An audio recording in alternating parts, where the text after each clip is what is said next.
Social media पर 500 घंटे से भी ज्यादा कंटेंट अपलोड होता है। स्ट्रांगली बिलीव करता हूँ कि आगे आने वाले समय में अगर इस देश में सबसे बड़ा कारण बनेगा यूथ का, डिप्रेशन का, वो है सोशल। 500 करोड़ से भी ज्यादा लोग एक्टिव हैं सोशल मीडिया पर।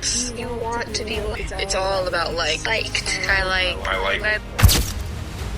2004 में इंटरनेट पर जो कम्युनिटी बिल्ड कंसेप्ट शुरू हुआ था वो आज 2024 में YouTube shorts and Instagram reels addiction बन चुका है।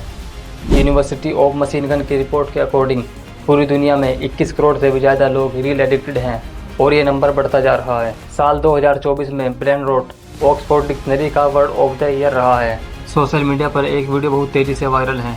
ऑस्ट्रेलिया में 16 साल से कम एज के बच्चों के लिए कुछ सोशल मीडिया ऐप्स का एक्सेस बैन कर दिया गया है। The world's strictest laws. And I am applauding what we are doing. The first country in the world to ban the use of social media apps for anyone under the age of 16. Australia का इस पर कहना था कि Instagram, TikTok जैसे platform की वजह से बच्चों की मेंटल एबिलिटी पर बहुत ज़्यादा निगेटिव प्रभाव पड़ रहा है। सोशल मीडिया और फ़ोन के इस्तेमाल से जिन समस्याओं को ऑस्ट्रेलिया ने हाईलाइट किया था वो दुनिया के और देशों में भी एक बड़ी समस्या बनी हुई है। फ़ोन पर रील स्क्रॉल करना टाइम पास करने का एक सबसे आसान तरीका बन चुका है। लोग बोर होना शुरू हो जाते हैं तब वह सोशल मीडिया पर रील स्क्रॉल करना शुरू कर देते हैं और दुनिया भर में 210 मिलियन से भी ज़्यादा लोग रील एडिक्टेड हैं।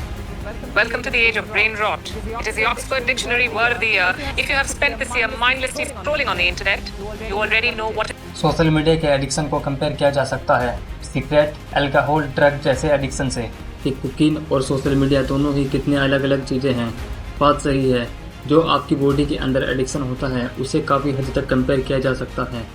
आपकी बॉडी किसी भी एडिक्शन को लेकर एक पैटर्न फॉलो करती है जिसे डोपामाइन पैटर्न कहा जाता है। पहले हम ये जान लेते हैं कि डोपामाइन होता क्या है। डोपामाइन एक न्यूरोट्रांसमीटर है जो हमारे दिमाग में बनता है।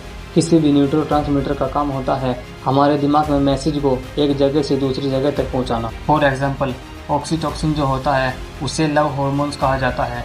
वो रिलेशनशिप में बॉन्डिंग के वक्त काम आता है। सेरोटोनिन जो होता है वो मूड को संतुलित रखता है और आपके मूड को स्टेबल रखता है। फिर डोपामाइन का क्या काम हुआ?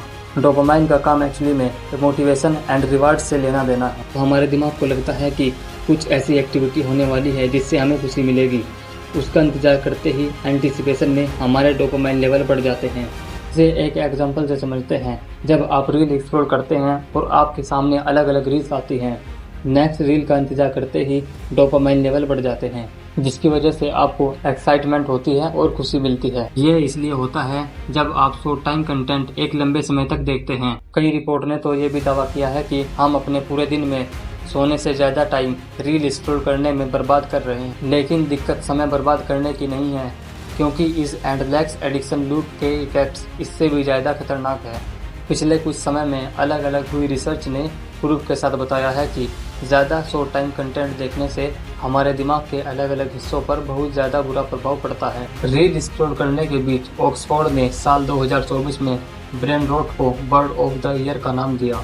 ब्रेन रॉट एक ऐसी स्थिति होती है जिसमें स्क्रीन पर ज़्यादा कंटेंट देखने से और एंडलेस स्क्रॉलिंग करने से आज लोगों के लिए डोपामाइन हाइक का सबसे बड़ा तरीका बन चुका है। इसमें लोग बिना सोचे समझे अपना समय बर्बाद कर रहे हैं। चीन और दक्षिण कोरिया के रिसर्च पेपर के अकॉर्डिंग स्क्रॉलिंग की वजह से बच्चों में तनाव और चिंता का अवसार बढ़ रहा है। ये चीज़ लोगों में इतनी गति से बढ़ रही है, इसे आप कुछ नंबर से समझ सकते हैं। ग्लोबल टाइम डाटा के अनुसार एक नॉर्मल आदमी मोबाइल पर 7 घंटे बिता रहा है, जबकि इंडियन सामान्य यूजर 6 से 8 घंटे मोबाइल यूज कर रहा है और एक जेन जी यानी जनरेशन जेड लगभग हर दिन 9 घंटे स्क्रीन पर बिता रही है। ये जनरेशन जेड होता क्या है, आइए समझते हैं। जनरेशन जेड उन लोगों को कहा जाता है जिनका जन्म 1990 से लेकर साल 2012 तक हुआ। ज़्यादा स्क्रॉलिंग शॉर्ट टाइम मेमोरी को कमज़ोर कर सकती है क्योंकि हमारा दिमाग कुछ न कुछ कंज्यूम करता रहता है। इसे आप अपने ऊपर एक्सपेरिमेंट करके देख सकते हैं। आप पहले 10 से 15 रील देखें, फिर याद करने की कोशिश करें कि आपने पहली 4 से 5 रील कौन सी देखी थी। वो आपको याद नहीं आएगी। इस रील एडिक्शन ने हमारे दिमाग पर बहुत ज़्यादा बुरा प्रभाव डाला है।